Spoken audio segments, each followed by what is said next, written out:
باللہ من الشیطان الرجیم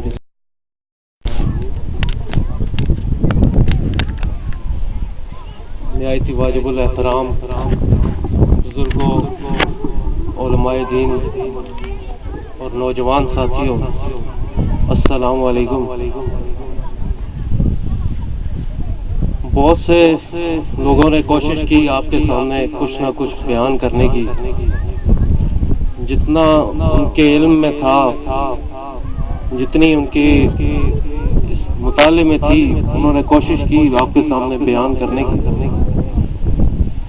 میں کوئی ٹاپک شروع کرنا نہیں چاہوں گا کیونکہ وقت کافی ہو گیا ہے اور سال کے 365 دن ہمارا یہی کام ہوتا ہے۔ اگر کسی کو شوق ہوگا تو وہ ضرور اس میں شامل ہونے کی کوشش کرے گا۔ تو اگر میں یہ کہوں کہ میں آج ابھی اس تھوڑے سے وقت میں آپ کے سامنے جبریل کا مشن سارے کا سارا کھول دوں تو یہ ایسے ہی ناممکن ہے کہ ایسا ہو سکے، کیونکہ جبریل میں سید کبیر حسین شاہ صاحب کا الفاظ استعمال کروں گا۔ آپ نے اسی جگہ پہ جہاں پہ آج میں کھڑا ہوں کھڑے ہو کر فرمایا تھا کہ جبریل ایک نام نہیں ہے، ایک تحریک ہے۔ یہ ایک تحریک ہے جو عالم ناسوت سے عالم لاہوت تک کو کور کرتی ہے، جو بخارا سمرقند سے لے کر واشنگٹن تک کو پہنچتی ہے۔ یہ وہ تحریک ہے جو اسلام کے اس نظام کو زندہ کرنا چاہتی ہے کہ جس کی بریک یزید کے دور کے بعد لگ گئی۔ یہ اس معاشی نظام کو زندہ کرنا چاہتی ہے جس معاشی نظام کے اندر ہمارے آج کے دور کی تمام جملہ خرابیوں کا حل ہے۔ یہ اس سیاسی نظام کا پیغام دیتی ہے جس سیاسی نظام کو قائم کرنے کے لیے آقا کریم علیہ الصلوۃ والسلام مکے سے چل کر مدینہ آئے اور حضرت امام حسین اس نظام کو بچانے کے لیے مدینے سے چل کر کوفہ گئے۔ یہ اس معاشی نظام کو قائم کرنے کی بات کرتی ہے جس کو قائم کرنے کے لیے آنظرو مکہ سے مدینہ آئے تو پہلا کام یہی کیا کہ مہاجر اور انصار کو بھائی بھائی بنا کر معاشی نظام کی بنیاد رکھی، اس نظام کی جس نظام کو آگے حضرت عمر فاروق رضی اللہ تعالی عنہ نے 23,000 مربع میل کے علاقے پر نافذ کیا، اور ہم نے 70 سال پہلے یا اس سے بھی زیادہ اپنے رب سے یہ وعدہ کیا کہ یا اللہ ہم ذلیل اور رسوا ہیں، ہمیں اس ملک کے اندر ایک ملک چاہیے، اس ملک کے ہند کے اندر جہاں ہم اپنا قانون لڑا سکیں، جہاں ہم اپنا نظام بتا سکیں، اس کے عملی شکل دکھا سکیں کہ ہاں یہی ہمارا رول ماڈل ہے۔ اور مدینہ طیبہ، جس طرح مدینہ طیبہ کا مطلب ہے پاک لوگوں کے رہنے کی جگہ، اسی طرح پاکستان کا مطلب بھی ہے پاک لوگوں کے رہنے کی جگہ۔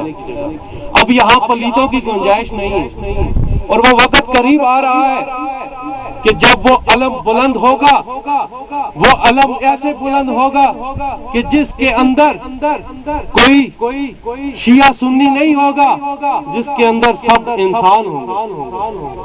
کیسے؟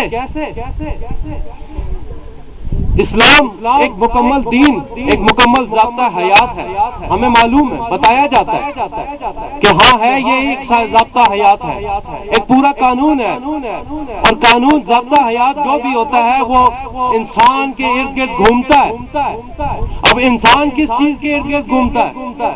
5-6 نظام ہے، سیاسی نظام، حکومت سب پہ اثر انداز ہے، معاشی نظام سب سے بنیادی چیز ہے، کیونکہ اگر جس ملک کی، جس شخص کی معاش ٹھیک نہیں ہے، جس کے اندر لقمہ حرام کا جا رہا ہو، کیا آپ اس سے توقع کر سکتے ہیں کہ وہ نماز صحیح طریقے سے پڑھے گا؟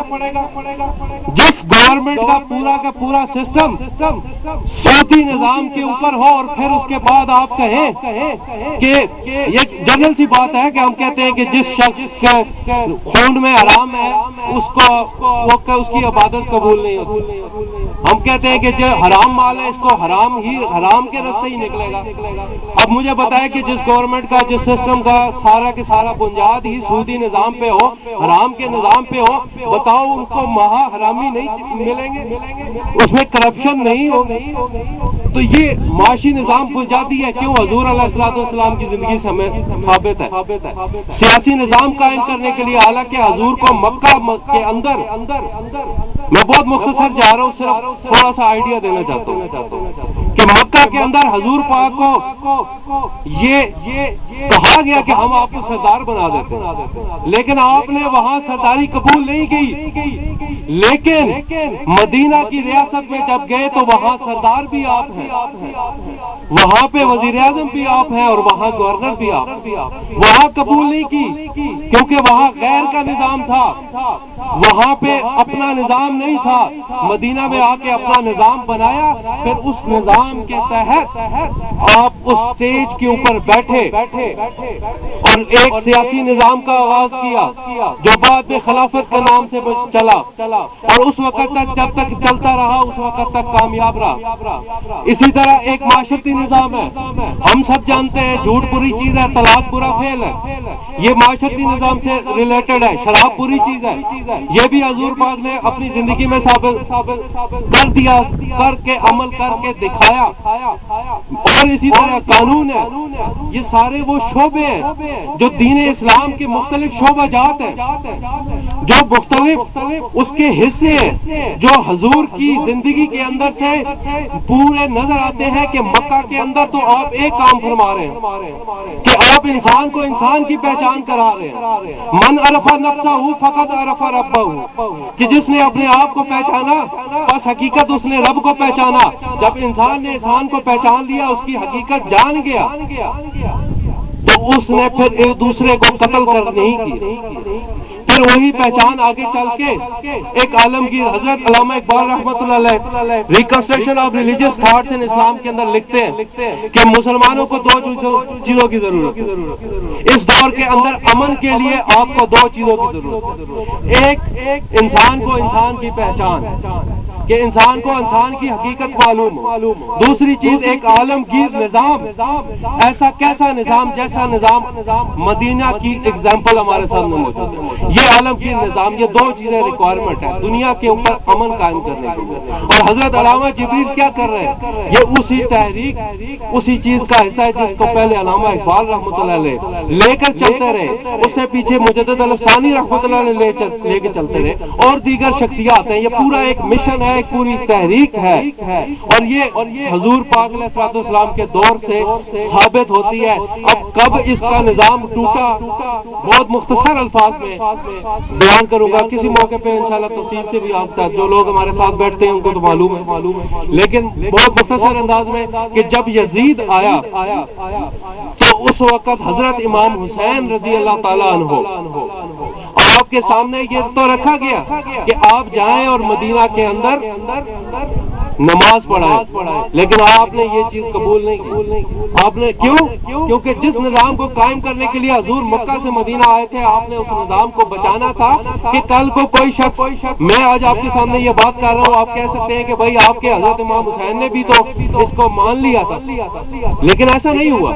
حضرت امام حسین نے اس کو نہیں مانا, جان دے دی, لیکن اس نظام باطل کو نہیں مانا. اب یزید کے دور میں ان صحابہ کرام رضی اللہ تعالیٰ عنہ کو چن چن کر مارا گیا جو کہ دین اسلام کو سمجھتے تھے. جو آپ علیہ السلام نے فرمایا تھا نا کہ آج تم پر تمہارا دین مکمل ہو گیا, وہ دین جو مکمل ہوا وہ اس کی رگ رگ کو سمجھتے تھے, ان کی رگ رگ میں اس چیز کی حقیقت تھی. لیکن جب یزید کے دور میں پھر یہ اس نے سختی کی, چن چن کے مارا. اب یہ 4-5 جو شعبے تھے, سیاسی, معاشی, معاشرتی اور دیگر, یہ سارے جو لوگ اس پر کاربند تھے ان کو چن چن کر مارا گیا. اور یہ چیز کو دین اسلام جو دین چلا تھا وہ محدود ہو گیا مذہب اسلام کے اندر, اور آپ کو ایک مثال دیتا ہوں کہ اگر ایک میز آپ 500 لوگوں کے دے دیں اور ان کو کہیں کہ اس کے ساتھ کچھ ٹریٹمنٹ کرو تو وہ اس کو توڑ کے ٹکڑے ٹکڑے کر دیں گے. اسی طرح یہ مذہب جب لوگوں کے نزدیک یہی بات رہے گی بھائی اگر اب اللہ کو منانا ہے, نبی کو خوش کرنا ہے تو آؤ مسجد میں آ جاؤ. یہی ایک مذہب ہی ہے, سارا نظام رہ گیا. تو اس مذہب کے ٹکڑے ٹکڑے ہو گئے. 2 ہاتھ تھے ہمارے پاس, ان 2 ہاتھ پہ بھی جھگڑا چلا کہ یہ نیچے باندھنے ہیں یا اوپر باندھنے. اسی پہ آج تک ہم متفق نہیں ہو سکے کیونکہ نعرہ رسالت، نعرہ رسالت، نعرہ تحقیق، نعرہ حیدری. ہم انہی 2 بازوؤں پر متفق نہیں ہوئے کیونکہ ہمارے پاس تھے ہی 2 بازو. اگر 18 بازو ہوتے تو ہم ان کو بھی کہیں نہ کہیں بنداز کر دیتے. تو بات سمجھنے کی ہے کہ ایک چیز کو ہم نے پکڑا, اس کو توڑ کر, یہ تو لوگ کہتے ہیں 73 شاید زیادہ ہی نظر آتے ہیں, ٹکڑے ٹکڑے ہو گیا امت رسول کی, جس کو ٹکڑے ٹکڑے کر دیا, بیان نہیں ہوتا. لیکن اب وہ جو دین اسلام ہے اس کو کون زندہ کرے گا؟ جو دین اسلام جس کو صحابہ کرام نے جس طرح سمجھا, انہوں نے پورا اس کو دین اسلام کو کہ تمہارے لیے لازم ہے کہ تم دین کو پورا پکڑو. آج اس بات پہ بات ہوتی ہے کہ دین کو پورا پکڑنے کا مطلب یہ ہے کہ آپ جو ہے وہ اپنے 6 فٹ کے بدن کے اوپر دین نافذ کریں, اس میں کوئی شک نہیں. لیکن جہاں دین کی بات آتی ہے وہاں پھر ہمیں دین کو لینا پڑتا ہے, اور دین پورے گلوب کے لیے ہے. قرآن حکیم آخری کتاب ہے اور اس کے بعد کسی کتاب میں نہیں آنا. یہ ایک قانون ہے, یہ ایک ضابطہ حیات ہے. آج ہم قرآن کو مانتے ہیں مگر ہماری اس گلوب کے اوپر, اس زمین کے اوپر, اس کی جو ٹاپ لیول کے اوپر بیٹھے ہوئے ہیں وہ سارے قوانین یونائٹڈ نیشن کی شکل میں ہو یا سیکورٹی کونسل کی شکل میں, کیا وہاں قرآن ہے؟ اگر تو تم کہتے ہو کہ ہاں یہ قرآن ہی اصل کتاب ہے تو ماننا پڑے گا, اور اس کے لیے ہمیں جدوجہد کرنی پڑے گی کہ ہاں اس پوری دنیا کا نظام انٹرنیشنل کورٹ آف جسٹس سے لے کے ٹیکسلا کی عدالت تک تمام کے تمام اس قانون کے تحت ہو جو قانون اسلام کا ہے. تو یہ بہت مختصر انداز میں میں نے ایک بتانے کی کوشش کی, اور حضرت علامہ صاحب نے ایک بڑی پیاری مثال دی. آپ ایک جگہ لکھتے ہیں سوئے منزل کی کتاب میں آخری پیج ہے کہ ایک باغ کا مالک تھا, اس نے مالی کی ڈیوٹی لگائی کہ بھائی تم نے اس باغ کی رکھوالی کرنی ہے, اس باغ کو اس کے اندر سارا نظام ٹھیک رکھنا ہے, کوئی درخت دوسرے سے اوپر نہ ہو جائے, کوئی جڑی بوٹی نہ اگ جائے, اس ساری چیزوں کو تم نے مانیٹر کر کے رکھنا ہے کہ یہ میں نے بنا کے جا رہا ہوں تمہارے لیے. اب اس نے بہت اپنی حد الوسع کوشش کر کے اس باغ کو سنبھالا, اس کے اندر جڑی بوٹیاں صاف کی, جو کچھ بھی اس کے اندر ہوتا تھا اس نے کیا. لیکن جب وہ دنیا سے رخصت ہونے لگا تو اس نے اپنے بچے کو چابی دی کہ یہ باغ ہے, اس کا مالی ہے, اس کی رکھوالی کرنی ہے, اور اس کا مالک واپس آئے گا اور تیرے سے پوچھے گا کہ تو نے اس باغ کو کتنا کیئر کی. اب اس باغ کے اس مالک کے بچے نے پوری کیئر کی, اپنی پورے خلوص نیت کے ساتھ اس نے اس باغ کو سنبھالا. لیکن ایک کام اس نے چھوڑ دیا. وہ کام کیا تھا؟ کئی لا یکون بین دولتن, کہ جو درخت اپنے جگہ سے بڑھ رہا تھا اور زیادہ پانی پی رہا تھا اور دوسرے درخت کا بھی حصہ کھا رہا تھا, اس کو وہاں سے کاٹ کے برابر کر دو تاکہ یہ تمام برابر رہے اور ان کے اندر ایک مساوات ہو. اور دوستو بات یہ ہے کہ کلی مساوات تو ناممکن ہے, ہاں البتہ عدم مساوات اور مکمل مساوات کے درمیان ایک درمیانی لکیر کھینچ کر ایک ایسا نظام قائم کیا جائے, اور یہی اس حقیقی اسلامی معاشی نظام ہوگا. اور اسی معاشی نظام کی بدولت جو آپ تھیوریٹیکل باتیں کرتے ہیں کہ تمام مسلمان آپس میں بھائی بھائی ہیں, یہ تمام مسلمان جو آپس میں بھائی بھائی ہیں, ان کو ایک مسجد میں آپ نہیں اکٹھا کر سکتے, اس کو ایک جگہ پہ آپ اکٹھا نہیں کر سکتے. ایک مذہب کے اندر, ایک فرقے کے اندر آپ اکٹھا نہیں کر سکتے۔ ہاں ایک صورت حال ہے جو آقا کریم علیہ السلام نے مدینہ میں مثال قائم کی کہ تمام مہاجر انصار آپس میں بھائی بھائی ہیں، اور جہاں اس معاشی نظام کی بنیاد رکھی صرف اور صرف پیٹ کا معاملہ ہے کہ اگر ہم اپنے معاشی مفادات کو ایک کر لیں گے ہم تو ہمارے درمیان آپس میں بھائی بھائی والی بات شروع ہو جائے گی کہ چل ایک روٹی تیری ایک روٹی میری، ایسے انصاف کی تقسیم مانگتا ہوں۔ تو یہ ایک وہ نظام ہے جس کی آگے علامہ صاحب نے بہت تفصیلات میں بات کی ہے، اور یہی ہمارے ایجنڈے میں شامل ہے، اور ہم نے اور اگر اس ایجنڈے کو الفاظ دیے جائے تو سب سے بڑا نام اس کے لیے جو نام بنتا ہے وہ یہی بنتا ہے گلوبل پیس مشن۔ ایسا مشن جو اس دنیا کے اوپر جہاں پہ قتل و غارت کی انتہا ہو گئی، جہاں انسان کو نہیں پہچان رہا، جہاں کسی کو اپنا نہیں پتا، اپنی حقیقت نہیں معلوم، مادے کے چکر میں اتنے فنا ہو گئے کہ روح سے بے خبر ہو گئے، اللہ کو پہچاننا بھول گئے، اپنے آپ کو پہچاننا بھول گئے، تو وہاں پہ ایسے نظام کی ضرورت ہے کہ جس سے دنیا کے اندر امن عامہ قائم ہو سکے۔ یہ جو ہتھیار ہیں، علامہ صاحب نے تو اٹامک بم کی بات کی، لیکن یہ جو ہتھیار جو بھی ہیں اس کی جو بنیادی پیداوار آپ بتاتے ہیں وہ وہی لکل ہومزہ اللہ جی جمع معلوم واسطائب جو ہی پروپیگنڈا اور مال جمع کرنے کی عوض۔ ایک کا تعلق آپ کے میڈیا کے ساتھ ہے، ایک کا تعلق آپ کی معاشیات سے ساتھ ہے، اور یہی ساری جڑ ہے اس سارے فساد کی جو اس وقت عالم انسانیت کے اوپر موجود ہے۔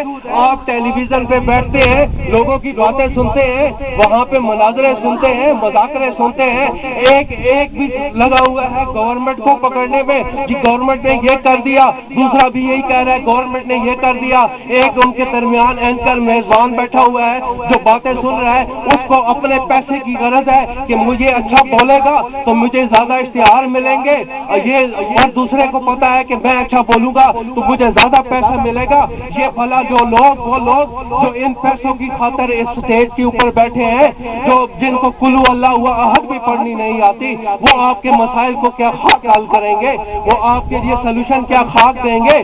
سلوشن ملتا ہے تو ہاں ضرور ملتا ہے، ملا ہے جب عرب میں فسادات تھے، قتل ہو رہے تھے، بھائی کو قتل کر رہا تھا، شراب زنا کی محفلیں چل رہی تھی، تو ان میں ایک شخص اٹھا اور اس نے غور و فکر شروع کیا کہ میں اس نظام کو کیسے حل کر سکتا ہوں، میں اس کو کیسے کر سکتا ہوں۔ وہ اس وقت غار حرا میں جا کے بیٹھا جب جہاں آج کے دور میں بھی بیٹھنا مشکل ہے، جہاں آج بھی انسان نہیں بیٹھ سکتا، وہاں نہیں پہنچ سکتا، وہ شخص وہاں بیٹھ کے اس نے کیا سوچا، اس نے کیا غور و فکر کی۔